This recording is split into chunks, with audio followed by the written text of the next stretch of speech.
Welcome everyone to our channel conceptual learners. आज हम class 9 science जो है उसका चैप्टर 2 के इम्पोर्टेंट एमसीक्यूज जो हैं वो डिस्कस करेंगे। Is matter around us pure? So let's start.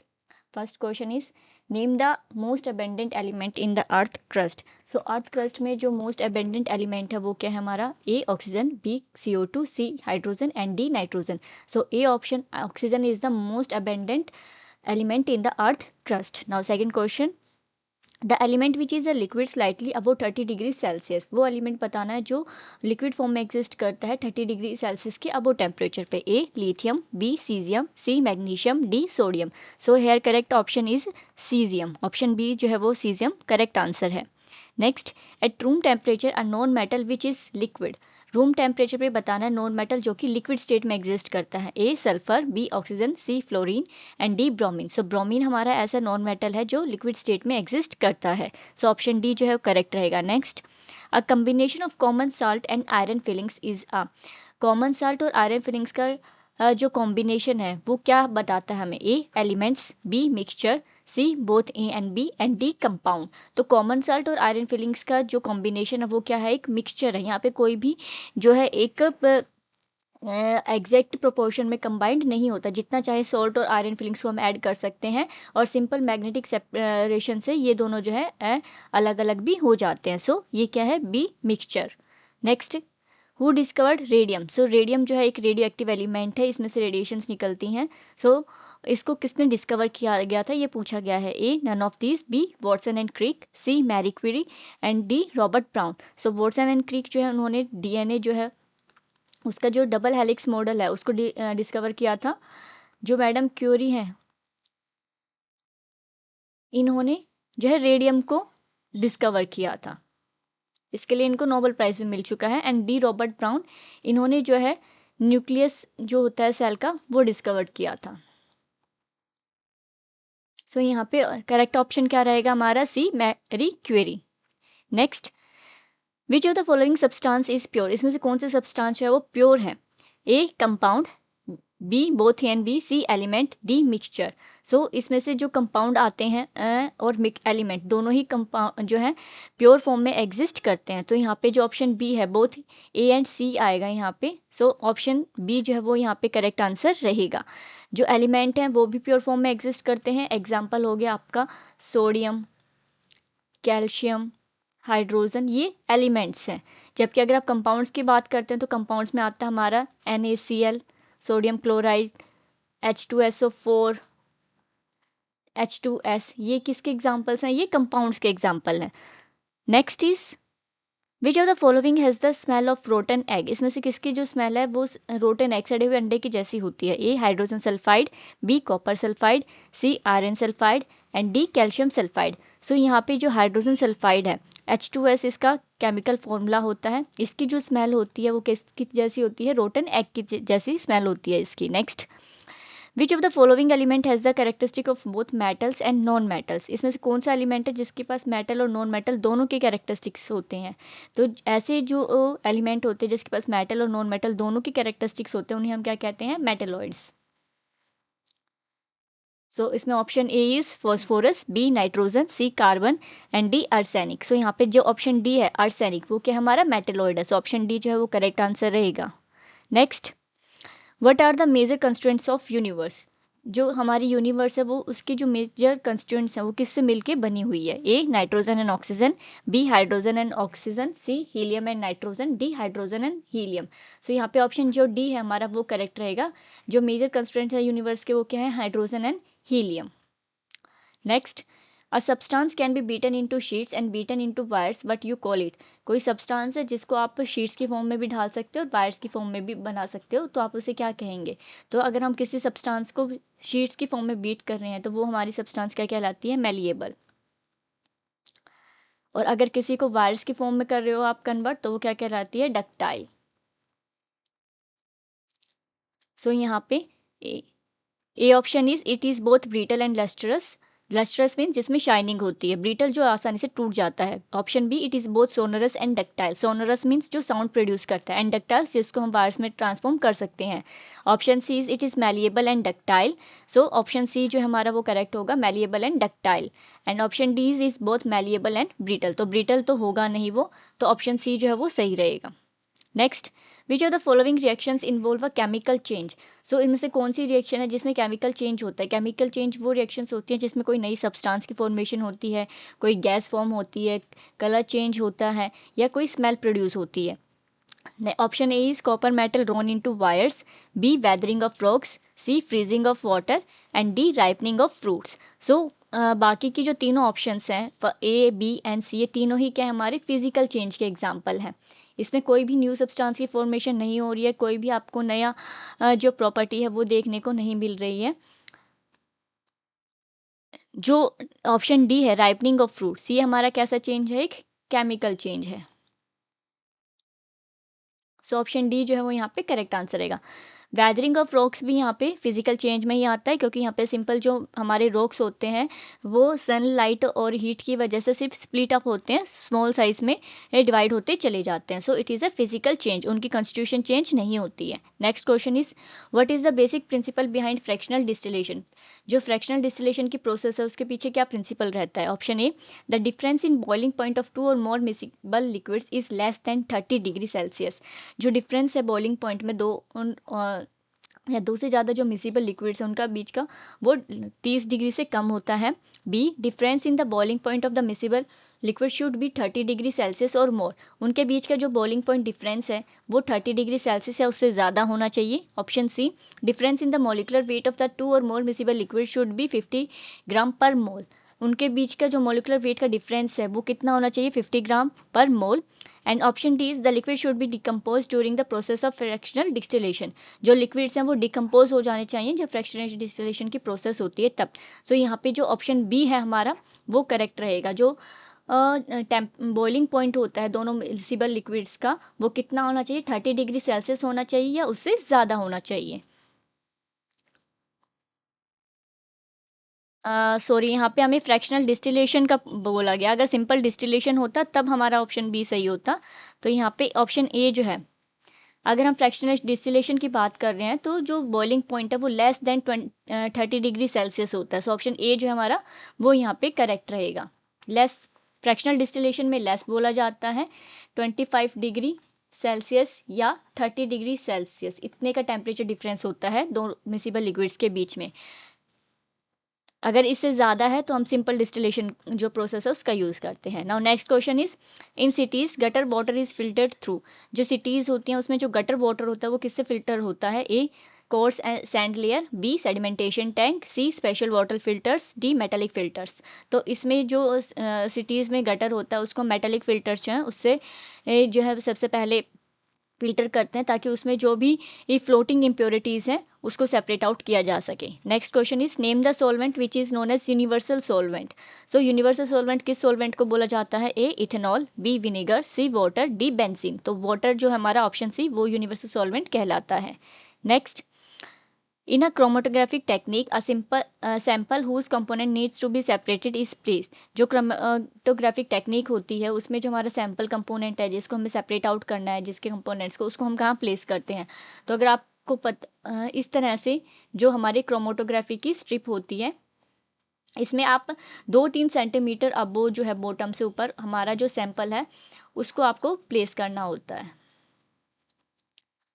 और जब आप इसको डिप करते हैं सॉल्यूशन के अंदर तो इसके जो कंपोनेंट्स हैं वो अपनी डेंसिटी के हिसाब से सेपरेट आउट होते चले जाते हैं। So A is at the bottom of the filter paper, B about 2-3 centimetre from the bottom of the filter paper, C about 2-3 centimetre from the top of filter paper, and option D at the bottom of the filter paper. So option जो B है at 2-3 centimetres, इससे ऊपर जो है आपको filter paper के ऊपर जो आपका सैंपल है उसको रखना होता है।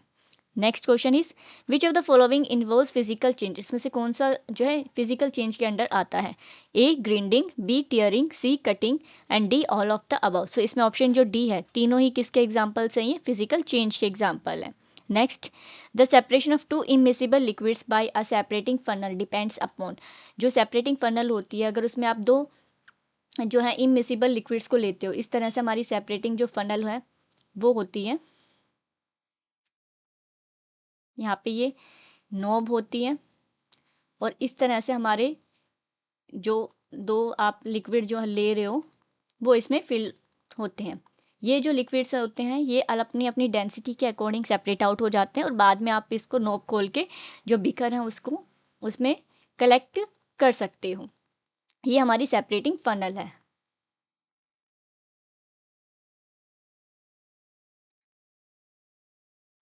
So A is the difference in their boiling point, B difference in their melting point, C difference in their colors and D the difference in their densities। तो densities जो है उसके अकॉर्डिंग जो immiscible liquids होते हैं वो separate out होते हैं separating funnel में और आप उसको separate out करते हो। So option D is the correct answer। Next, which method is used to separate cream from milk? कौन से method का use करते हैं हम cream से milk को separate करने के लिए? A crystallization, B centrifugation, D adsorption and D distillation. So यहाँ पे सेंट्रीफ्यूगेशन जो प्रोसेस है उसका यूज़ किया जाता है क्रीम को मिल्क से सेपरेट करने के लिए। Next, boiling point of a liquid A is 25 degree Celsius and that of liquid B is 40 degree Celsius. Which technique will you use to separate these miscible liquids? So दो liquids हैं, एक liquid A का temperature है 25 degree Celsius and B का है 40 degree Celsius. तो अगर आप इनका टेम्परेचर डिफरेंस देखोगे 40 डिग्री अगर 25, तो ये हमारा कितना आता है? ऑलमोस्ट 15 डिग्री सेल्सियस आता है, यानी कि 30 डिग्री से नीचे है। तो अगर 30 डिग्री से टेम्परेचर डिफरेंस कम है तो उसमें हम किसका यूज़ करते हैं? फ्रैक्शनल डिस्टिलेशन का यूज़ करते हैं। So A is simple distillation, B fractional distillation, C centrifugation and D using a separating funnel. तो यहाँ पे ऑप्शन बी जो है हमारा फ्रैक्शनल डिस्टिलेशन वो यहाँ पे करेक्ट आंसर रहेगा। Next, why is ink not heated directly while separating coloured components from it? जो इंक है उसको आप डायरेक्टली हीट क्यों नहीं करते हो उसके जो कंपोनेंट्स हैं उसको सेपरेट आउट करने के लिए? A to prevent blackening of evaporating dish, B to save fuel used in burner, C to avoid decomposition of dye components and D to prevent breaking of evaporating dish. So इसमें option C जो है हमारा to avoid decomposition of dye components. अगर हम die को directly heat करेंगे तो उसके जो कंपोनेंट्स हैं वो डिकम्पोज हो जाएंगे, ब्रेक डाउन हो जाएंगे और हमें एग्जैक्ट फॉर्म में वो नहीं मिलेंगे, तो इसलिए हम उसको डायरेक्टली हीट नहीं करते हैं। Next, what is the basic principle behind simple distillation process? जो सिंपल डिस्टिलेशन प्रोसेस है उसके पीछे क्या प्रिंसिपल है? A difference in boiling and melting points of two miscible liquids should be less than 30 degree Celsius, B the two liquids should be immiscible, C the two liquids should have molecular weight greater than 200 mg per mole, and D sufficient difference in the boiling point of two miscible liquids and the two liquids should boil without decomposition। So इसमें जो simple distillation है उसमें जो temperature difference है वो हमारा 30 degree Celsius उससे ज़्यादा होना चाहिए दोनों मिसिबल लिक्विड्स का, और अगर हम उन लिक्विड को बॉईल करते हैं तो वो डिकम्पोज नहीं होनी चाहिए। तो ये बेसिक प्रिंसिपल है किसका? सिंपल डिस्टिलेशन का। जो फर्स्ट वाला है जो टू मिसिबल लिक्विड्स के मेल्टिंग पॉइंट जो है लेस देन, ये हमारा क्या कहलाता है? Fractional distillation.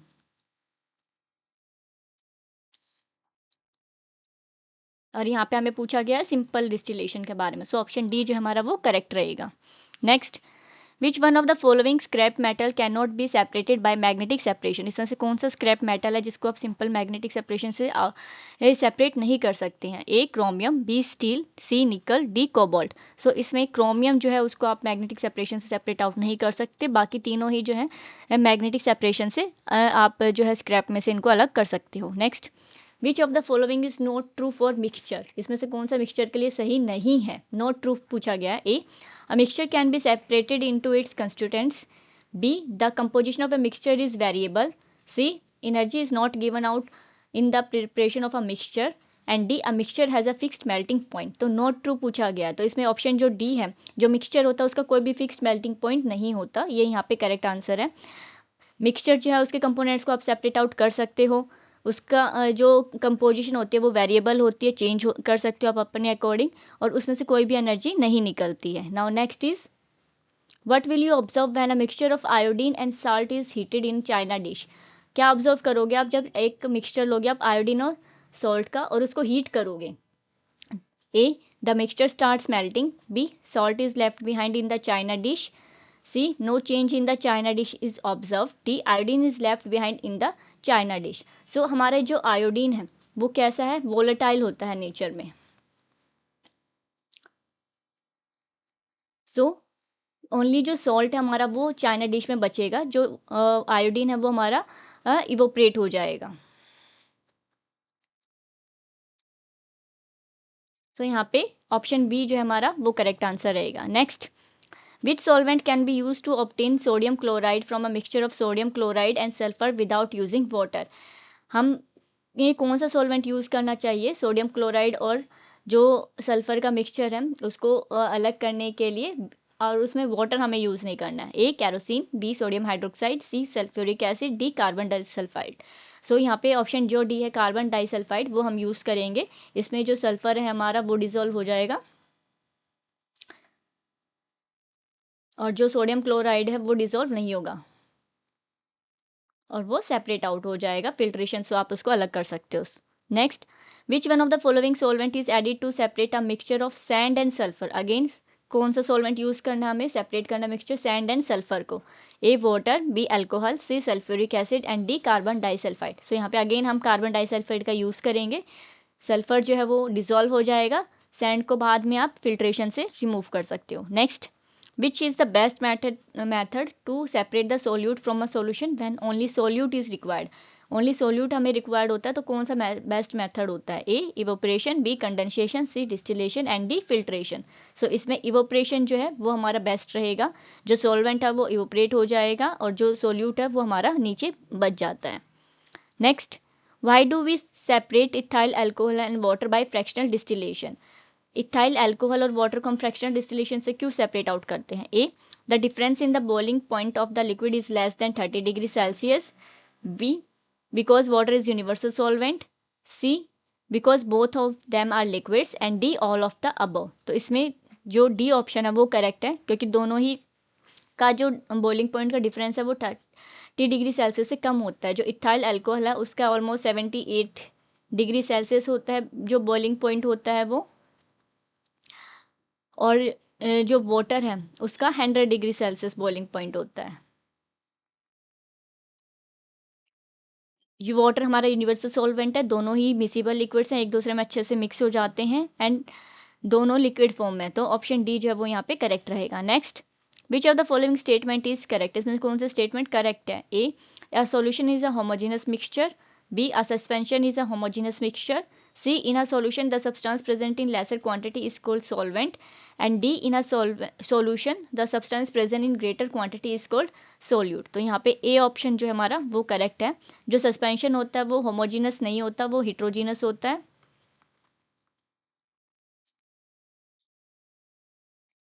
सो यहाँ पे ये गलत रहेगा। और जो सॉल्यूशन जो है लेस क्वांटिटी में प्रेजेंट होता है वो सोलवेंट नहीं होता, वो सोल्यूट होता है हमारा। और जो ग्रेटर क्वांटिटी में प्रेजेंट होता है वो सोल्यूट नहीं सोलवेंट कहलाता है। नेक्स्ट, in the fractional distillation of air which component of air gets separated as dry ice।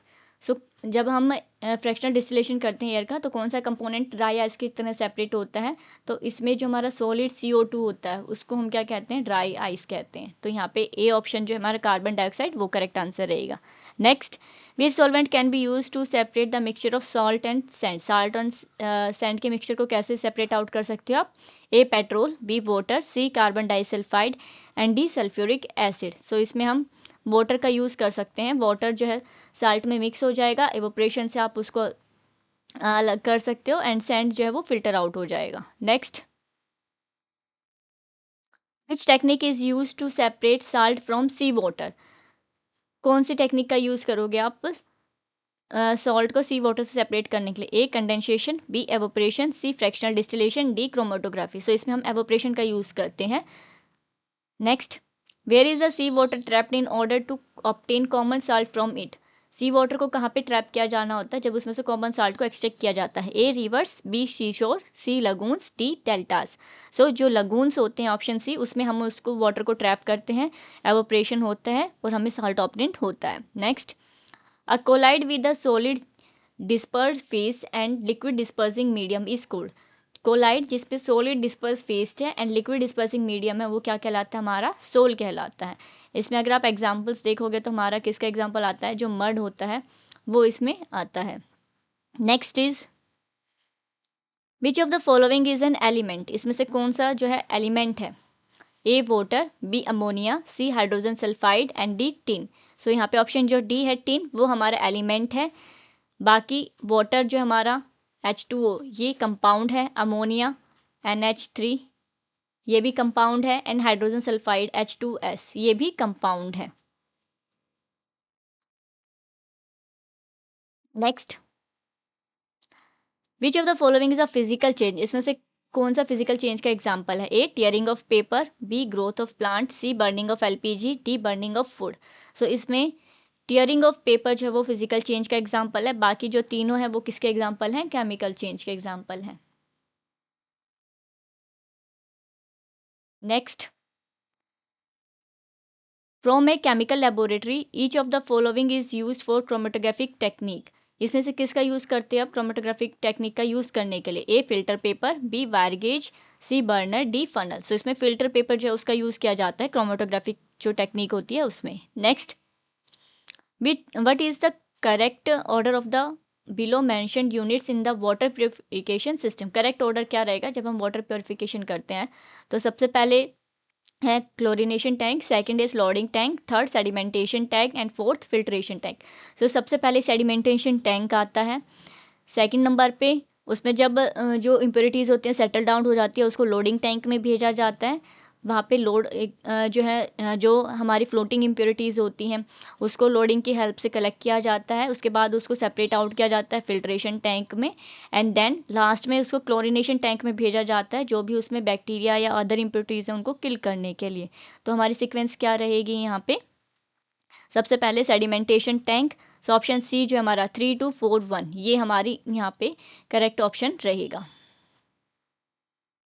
Next, which of the following statement is true for colloids, इसमें कौन सा स्टेटमेंट कोलाइड्स के लिए सही है? A colloid is a homogeneous mixture, B particles of a collide can be seen by naked eyes, C particles of a collide scatter a beam of light passing through it, D all of these।